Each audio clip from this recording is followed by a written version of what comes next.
아론백이 이야기하는 인지치료, 콩그니티브 테라피다. 그래서 CT라고 이름 붙여져 있는데요. 여기에 이제 그 도식들은 우리가 앨리스가 이야기하는 REBT, 합리적 정서행동 치료와 유사하다. 첫 번째 어떤 선행 사건이 있을 때 어떤 그 인지적인 오류가 작용하고, 인지적인 오류가 작용하고, 이것들은 어떤 자동적 사고로 나타나게 됩니다. 그래서 이런 자동적 사고 때문에 부정적인 결과가 나타나게 되겠죠. 여기에서 그 어떤 선행되는 이 사건과 함께 이런 인지적 오류에 영향을 주는 것은 어떤 심리적인 도식이 영향을 줄 것이다 라고 하는 것이 이 아론백의 인지치료의 기본적인 도식이다, 이렇게 말씀드리겠고요. 이 기본적인 이런 도식들은 결국에 선행사건과 결과에 이르는데 이러한 인지적인 그 과정, 사고 과정이 있다라는 것이고, 이것들을 바꾸는 것, 변화시키는 것이 인지치료의 핵심 내용이 되겠죠. 여기에서 이제 중요한 내용들이 이런 인지적 오류가 무엇인가에 대한 내용들이 이제 나오고 있습니다. 인지적 오류. 과연 이 인지적 오류는 무엇인가? 우리가 합리정서 행동 치료에서 비합리적 신념을 이야기했을 때 이 비합리적인 신념이 중요하다, 이렇게 말씀드렸는데요. 결국에 인지치료에서 이야기하는 인지적 오류가 우리가 이제 중요하게 눈여겨보아야 되는 것이죠. 교재를 보시겠습니다. 인지적 오류 또는 인지적 왜곡. 이 인지적 오류나 왜곡들이 굉장히 우리의 그 부정적 결과에 영향을 주고 있다라는 것이죠. 그래서 사람들에게 나타나는 다양한 인지적 왜곡의 유형에는 이런 유형들이 여러 가지가 있는데, 자의적인 추론, 선택적인 추상, 과잉일반화, 극대화 또는 극소화, 개인화, 이분법적인 사고, 정서적 추론, 긍정격화, 파국화, 명명 또는 잘못된 명명 등이 있다. 그러니까 이런 유형들이 있다. 근데 이 유형들이 왜 중요하냐? 이것들이 이제 구별하는 문제들이 시험에 잘 나오고, 이 인지 왜곡에 대해서, 인지적 오류에 대해서 써라, 뭐 5가지 이상 써봐라, 이런 내용들이 기출문제로 많이 나오고 있기 때문에 이 내용들을 조금 눈여겨보실 필요가 있겠습니다. 이것들을 한번 정리를 해보죠. 인지적 오류를, 유형들, 인지적 오류, 왜곡의 유형들이 어떤 것이 있는가, 굉장히 많이 나올 텐데요. 그 내용들을, 교재에 있는 내용들을 좀 정리해 보겠습니다. 그 내용에 대한 부분들도 이해를 하셔야 되고, 이 내용 자체도 이해하셔야 되겠죠. 인지적 오류 5가지 써봐라 했을 때 이 5가지도 기억하셔야 되고, 그 내용들도 좀 이해를 하셔야 됩니다. 우선적으로 그 내용들을 먼저 어떤 의미가 있는 것인지 살펴보죠. 임의적 추론, 보통은 이제 이 임의적 추론이다, 이렇게 쓰고 있고요. 임의적 추론 또는 자의적인 추론이다, 이렇게 이야기하는데요. 내용을 보시면 어떤 결론을 내리는데 증거가 없는데 또는 증거가 위배되는데 그러한 결론을 내리는 것, 그렇죠? 그래서 근거가 없이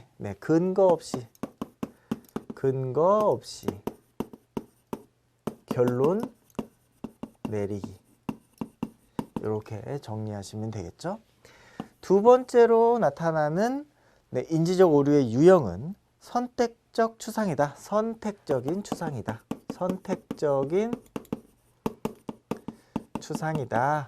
선택적 추상 또는 선택적 추론, 이렇게 이야기하는데요.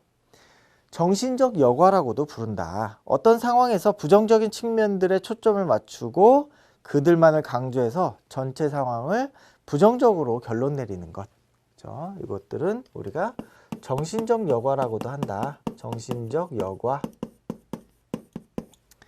이거는 예를 들어서 100명이 있는데 100명 중에 3명만 부정적으로 나를 바라보고 있다. 만약에 제가 이렇게 강의를 100명 앞에서 강의를 하는데 97명은 뭐 강의를 잘 따라 듣고 있는데 3명이 졸고 있다. 그러면 그 3명만을 보고선 나의 강의는 형편없구나 라고 생각하는 것이 선택적 추상이 됩니다. 이것들은 부정적인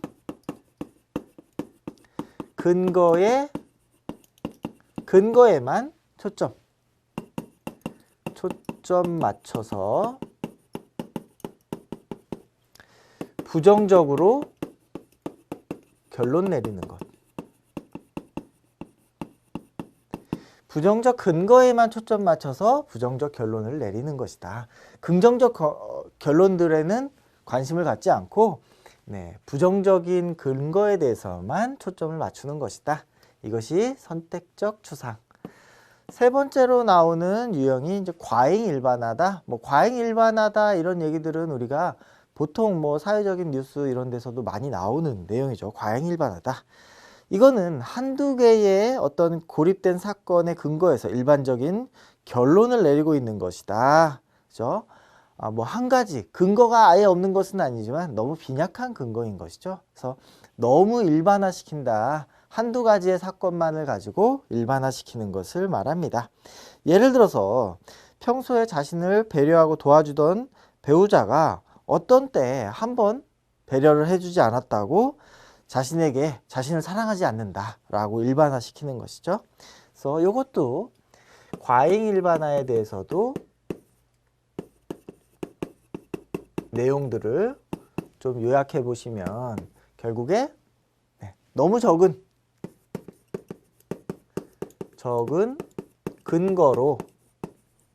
근거로 일반화하기.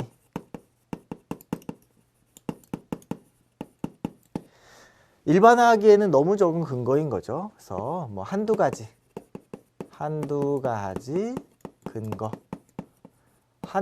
근거로 일반화하는 것. 그것이 이제 과잉 일반화다. 그러면 네 번째로 나오는 유형에 대해서 살펴보겠습니다.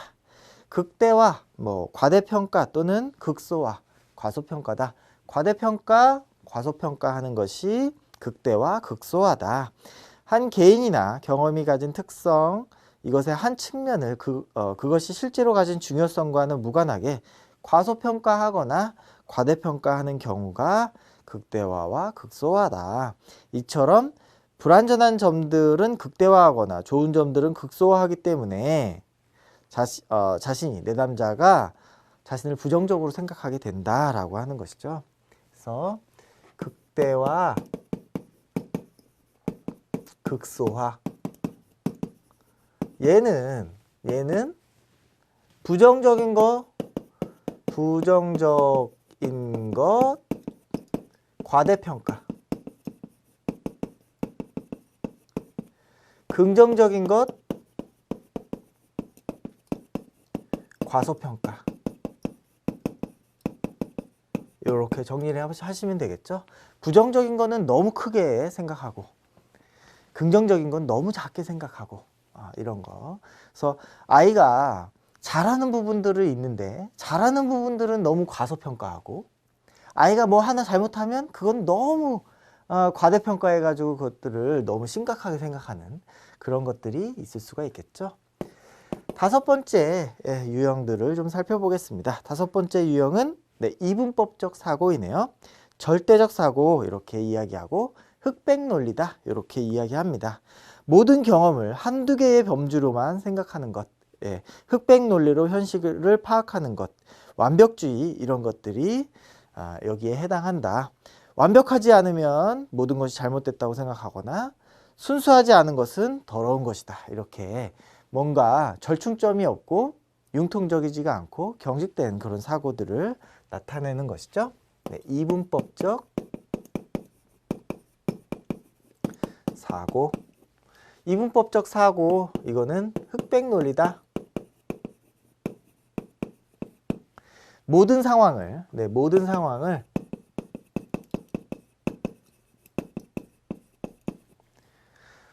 흑백으로만 두 가지 또는 세 가지 뭐 세 가지도 가능할 수 있겠죠. 아무튼 이렇게 너무 적은 어떤 카테고리로 범주로 나누는 것이죠. 두 가지 범주로만 결론 내리는 것.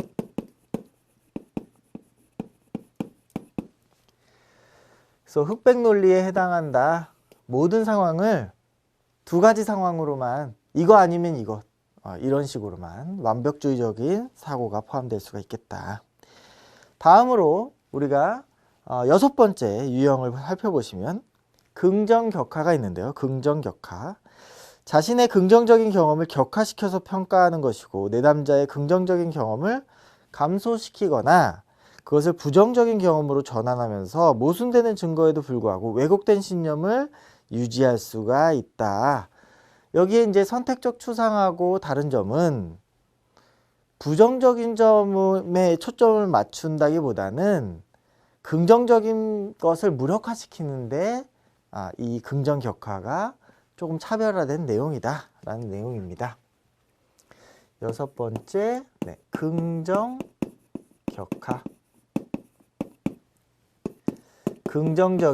긍정적 경험을 무력화하기 이렇게 정리해 보시면 되겠죠. 그래서 내가 뭔가 공부를 열심히 해서 시험을 잘 봤는데 이거는 운이야 라고 생각하는 거죠. 그래서 자신의 어떤 긍정적인 경험을 무력화시키는 그런 인지적 오류가 되겠습니다. 일곱 번째 내용은 개인화입니다. 개인화. 관련 지을 만한 일이 아닌데도 외적 사건들을 자신을 관련 짓는 경향, 잘못된 귀인 이렇게 부른다는 것이죠. 개인화에 대한 내용도 정리해 보시죠. 개인화, 잘못된 귀인이다. 자신과 관련 없는 상황일지라도 자신과 관련 없는 상황에 대해서도 자신과 연관지어서 어떻게 부정적으로 결론을 내립니다.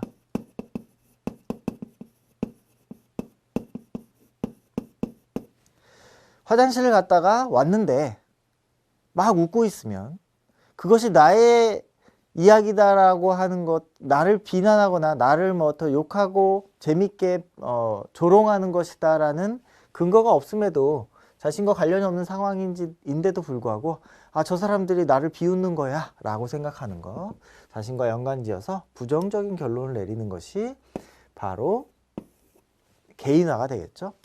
여덟 번째 유형을 살펴보면 정서적 추론이 있습니다. 정서적 추론.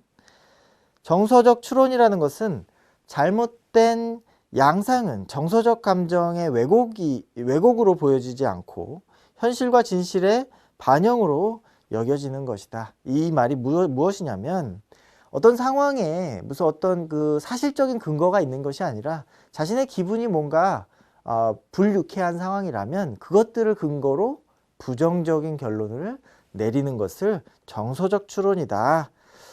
교재에 나와 있는 것처럼 나는 부적절하고 느낀다. 그래서 나는 쓸모없는 사람이라고 생각한다. 이것은 자신의 어떤 부정적인 감정 때문인, 감정의 왜곡 때문인 것이지 사실에 근거한 근거가 없다라는 것이죠. 그래서 정서적 추론 내용도 정리해 보겠습니다. 정서적 추론. 그래서 부정적인 정서의 근거에서 어떤 결론? 부정적인 결론을 내린다. 내가 쓸모없는 사람이라는 어떤 그런 느낌 때문에 그냥 부정적인 결론을 내려버리는 것이죠. 그래서 이런 정서적 추론도 우리가 인지 왜곡의 한 가지 유형이 되겠습니다. 우리 아홉 번째의 인지 왜곡 유형을 살펴보면 파국화가 있는데요. 그 영문을 보시면 카타스트로필라이징이라는 영어인데요. 이게 재앙, 이런 카타스트로피라는 것이 재앙이다, 재난이다 이런 내용인데요. 재앙화 이런 식으로 또 부르기도 합니다. 그래서 개인이 걱정하는 한 사건을 지나치게 과장해서 두려워하는 것, 재난에 대한 과장은 세상이 곧 종말을 닥칠 것이다 라는 두려움 속에 살아가도록 하는 원인이 되기도 합니다. 파국화에 대한 내용도 정리를 해보시죠. 요거는 이제 재앙화다, 이렇게 이야기할 수 있고요. 이것은 결국에 미래 상황을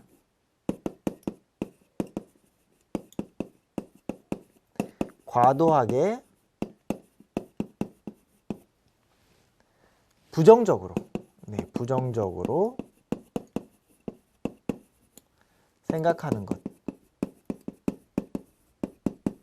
미래 상황을 너무 과도하게 부정적으로 생각하는 것이 바로 파국화가 되겠습니다. 네, 다음에 이제 10번째, 명명과 잘못된 명명. 잘못된 명명 이렇게 얘기하고 낙인 찍기다 이렇게 얘기하는데요. 자신에 대한 부정적인 견해가 어떤 잘못에 근거한 자기 명명에 의해서 창조가 되는데, 잘못된 명명이라는 것은 과일반화의 극단적인 형태다. 그래서 내담자가 어느 하나의 단일 사건, 종종 매우 드문 일에 기초해서 부정적으로 상상하는 것이고 딱 낙인을 찍어버리는 것이죠. 그래서 이것은 특정한 행동이나 특성을 가진 어떤 사람들을 동일화할 수 없다는 점에서 비현실적이고, 이는 개인이 자신의 오류나 불완전함에 근거해서 하나의 부정적 정체성을 창조하고 그것이 마치 진실한 자기인 것처럼 단정 짓는 것, 그것이 바로 잘못된 명명이다 이렇게 이야기할 수가 있겠습니다. 10번째, 잘못된 명명. 요거는 낙인 찍기다 이렇게 이해하시면 되겠고요. 결국에 단일 사건에 대해서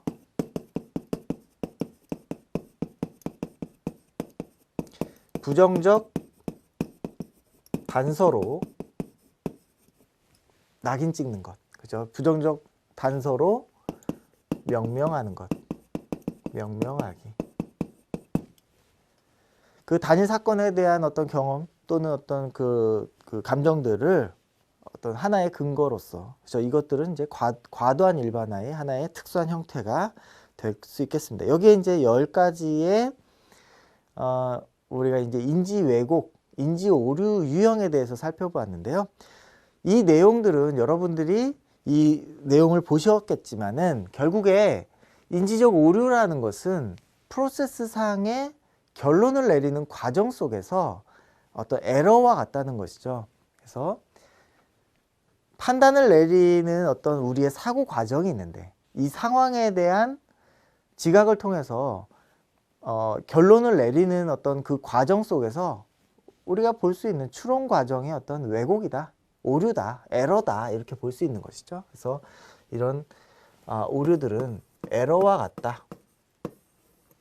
그래서 이것들을 조금 변화시키면 긍정적인 행동의 수정이 올 것이다 이렇게 보는 것이죠.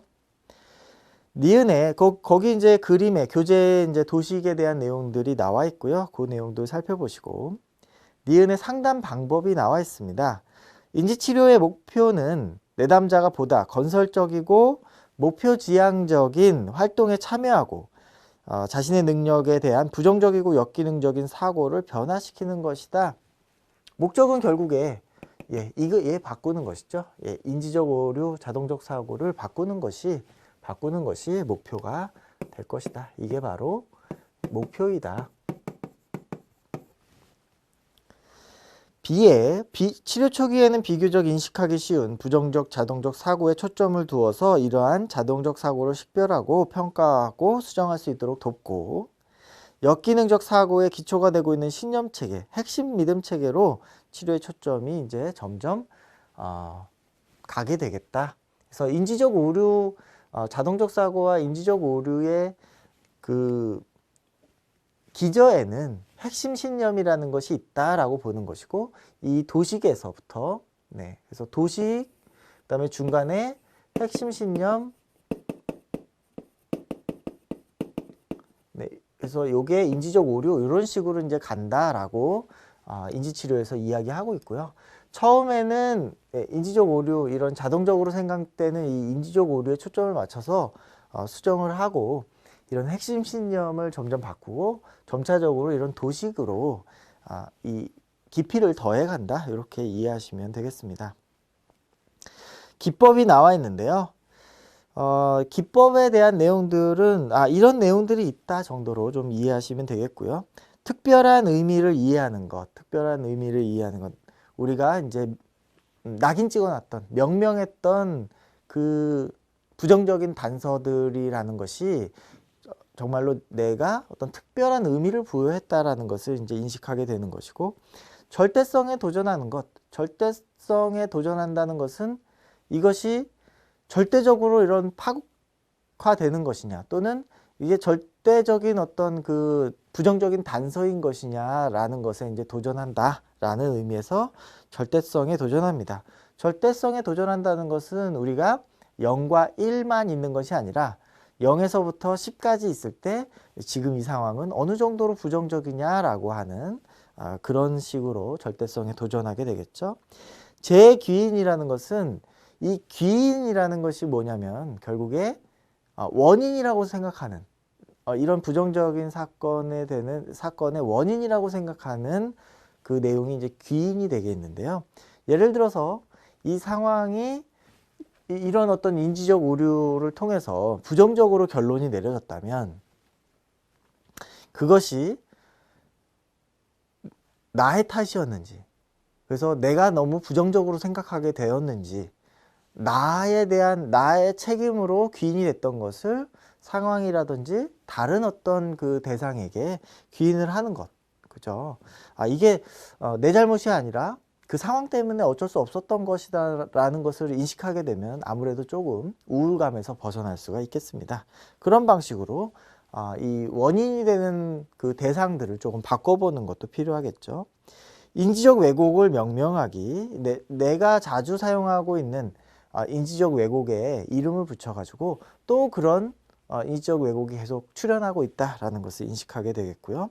흑백 논리를 도전하는 것, 흑백 논리 도전하는 것에서 우리가 2개밖에 없는 것이 아니라 3가지, 4가지 다양한 상황으로 우리가 이 상황들을 이해할 수 있다라고 생각할 수가 있겠고요. 파국에서 벗어나기, 미래의 상황이 그렇게 과도하게 부정적이지는 않다, 또는 부정적인 상황이 되더라도 당신이 더 잘 버틸 수가 있을 것이다 라는 것들을 인식하게 하는 것. 장단점 열거하기, 인지적 예행 연습, 그 상황을 시뮬레이션 해보는 것이죠. 예행 연습하는 것, 이런 방법들이 이제 많이 쓰이고 있겠습니다. 네, 그 다음 페이지에 보시면 인지적 정서적 상담의 평가 이렇게 나와 있는데요. 네, 이러한 인지치료나 합리정서행동치료, 그래서 인지를 수정하고자 하는 이런 그 기법들, 상담 기법들은 어떠한 긍정적인 영향을 주었는가?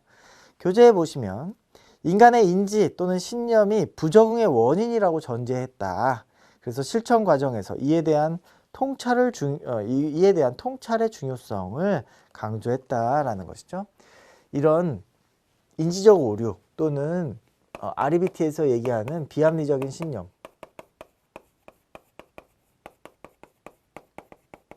그래서 결국에 이런 인지적 과정, 그래서 우리가 행동주의에서는 행동에 초점을 맞췄다면 행동에서 인지로 초점의 방향이 옮겨져 왔다라는 거, 이런데 이제 영향을 주었다라는 것이고, 행동 수정할 때는 행동 수정하기 위한 행동주의 원리들, 그것들은 자극에 대한 어떤 반응 또는 보상을 예측하는 어떤 반응들에 의해서 결정된다고 하는 어떤 기계론적인 사고였다면, 인지라는 생각이라고 하는 요인들은 그죠?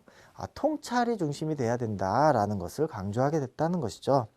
다양한 문제에 적용할 수가 있고 내담자 스스로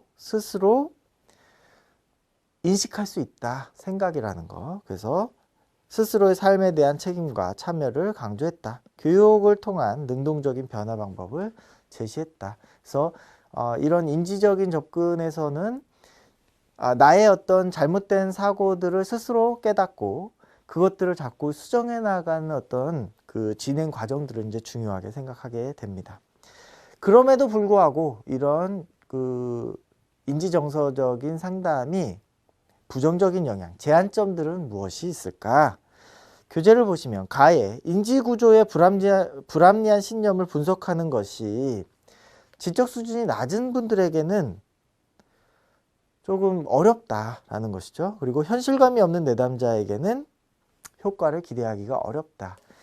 이 생각을 바꾼다는 게 너무 어렵다라는 것이죠. 생각을 바꾼다는 거. 여러분들이 생각을 바꾼다는 것을 어떻게 생각할 수 있을까요? 예를 들어서 이런 겁니다. 여러분들에게 제가 코끼리를 절대 생각하지 마세요 라고 했을 때 여러분들은 자동적으로 코끼리를 떠올리게 됩니다. 생각하지 않도록 하는 것이 과연 가능한 일인가? 물론 이제 수정할 수 있겠지만은 가능한 일인가? 라는 것에 대한 제한점들, 어떤 비판들이 좀 있었다는 것이죠. 치료 방법이 매우 지시적이고 교육적이기 때문에 치료자의 가치와 철학을 내담자에게 강요할 수 있기 때문에 어떤 윤리적인 문제에도 이런 갈등을 만들 수가 있겠다. 아무래도 이제 인지적인 상담이라든지 행동주의적인 상담 이것들을 합쳐서 이제 인지행동적인 상담 이렇게 얘기하는데 인지행동적인 상담의 어떤 상담자들의 입장은 전문가로서 어떤 그 교육적인 내용들을 전달하는 그죠? 생각이 잘못됐다라고 하는 태도, 상담자가 가지고 있는 태도가 너의 생각이 잘못된 것이다 또는 너의 행동이 잘못된 것이다 라고 하는 관점에서 내담자를 보고 있기 때문에 지시적이게 되고 또 윤리적인 문제를 초래할 수가 있겠다.